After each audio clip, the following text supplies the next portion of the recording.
Hello everyone, स्वागत है आपका इस वीडियो में जिसमें हम लोग देखेंगे प्रोनाउन के बेहतरीन 20 क्वेश्चन। ये हमारा सेट 7 है।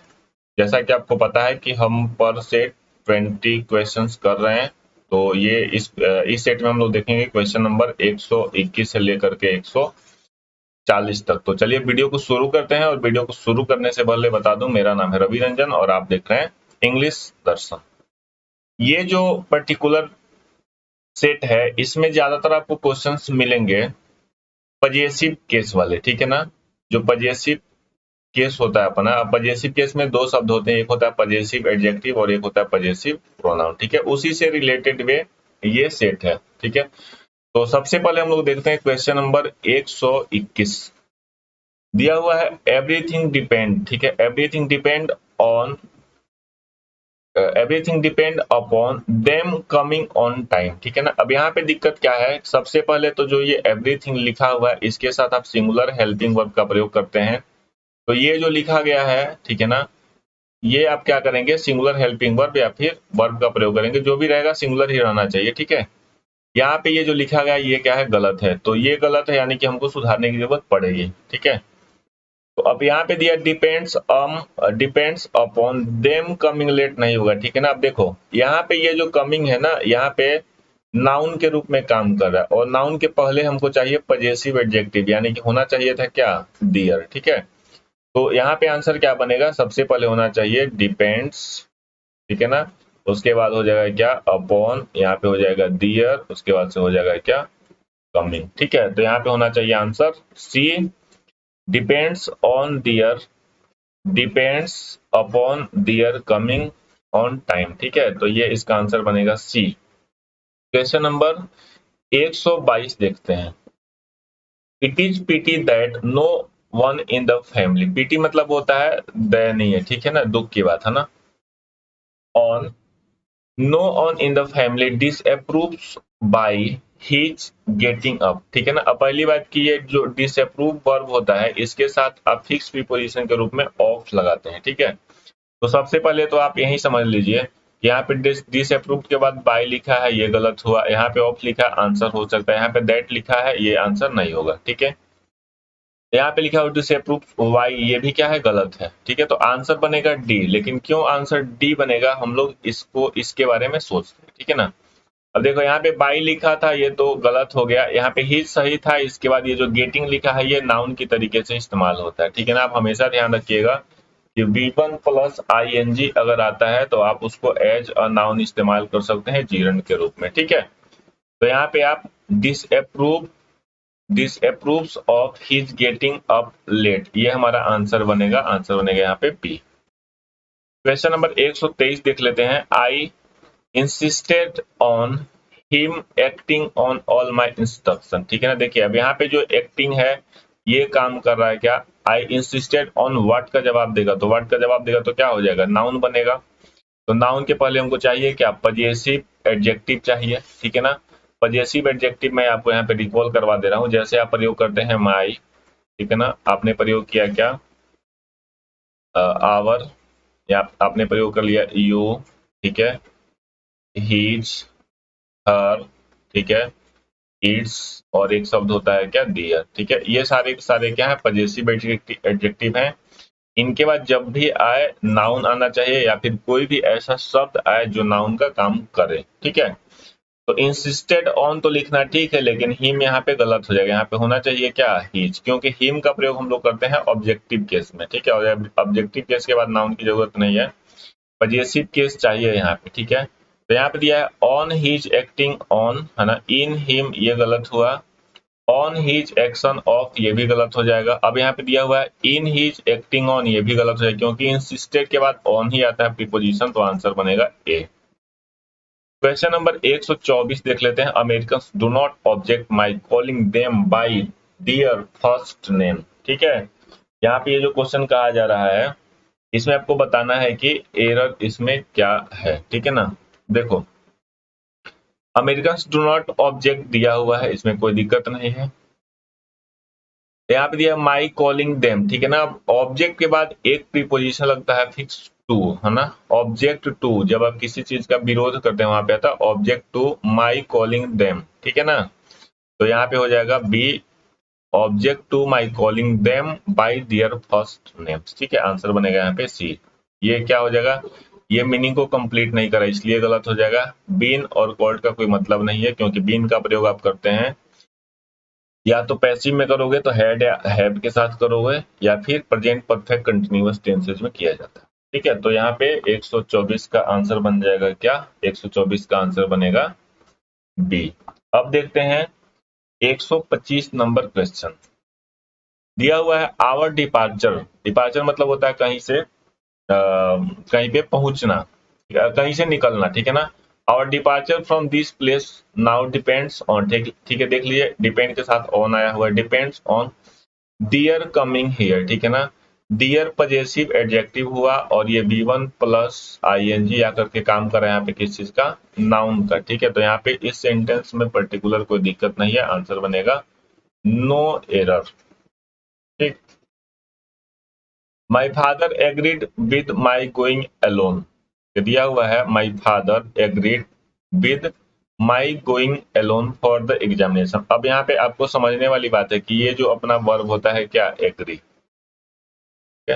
एग्री के साथ टू लगाते हैं और एग्री के साथ आप विद भी लगाते हैं, ठीक है ना।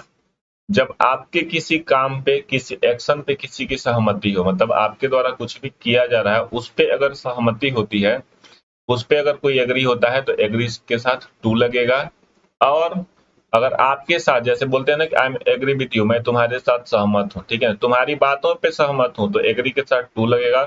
तुम्हारे साथ सहमत हूँ तो एग्री के साथ क्या लगेगा, विद लगेगा, ठीक है। तो यहाँ पे दिया हुआ है इसके जाने पे सहमत होने की बात हो रही, ये सब चीजें यहाँ से लेके यहाँ तक जो लिखी गई है ये सही है, इसमें कोई दिक्कत नहीं है। लेकिन यहाँ पे जो दिया हुआ है एग्री के साथ होना चाहिए क्या, टू होना चाहिए, तो यहाँ पे ये गलत हो जाएगा, ये भी गलत हो जाएगा, आंसर बनेगा क्या, बी। 126 का हो जाएगा B.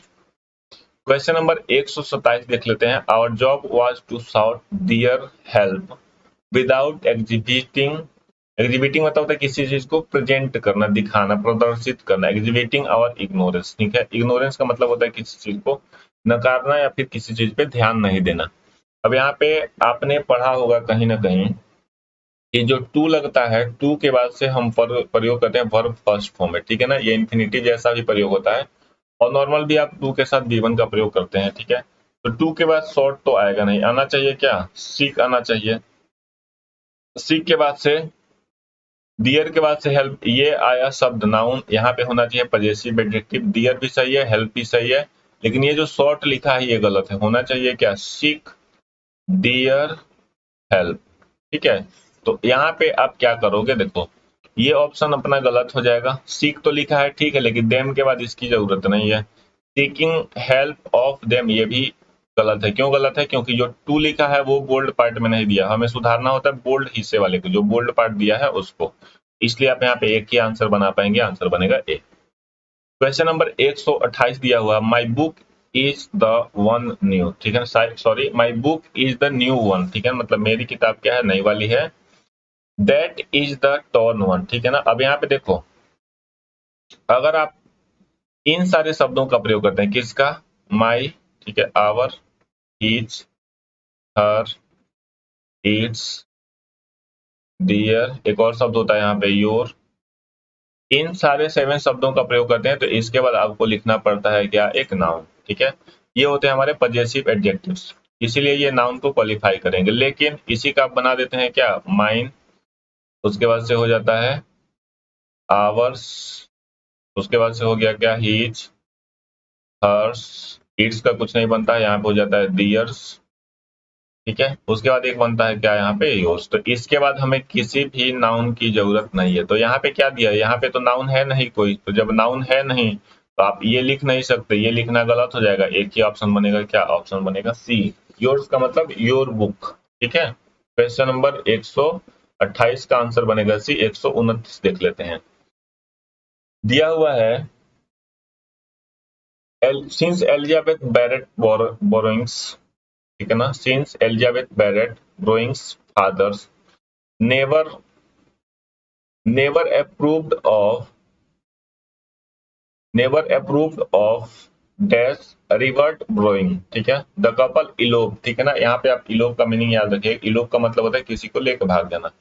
Elope to the Italy where they lived and wrote, ठीक है ना। अब यहाँ पे क्या हो जाएगा, हर टू मैरी तो होगा नहीं, सी के बाद मैरेंगे कोई मतलब नहीं है, और सी टू मैरी होगा नहीं। आंसर बनेगा क्या, हर मैरेंगे। आंसर बन जाएगा बी। क्वेश्चन नंबर 130 देख लेते हैं।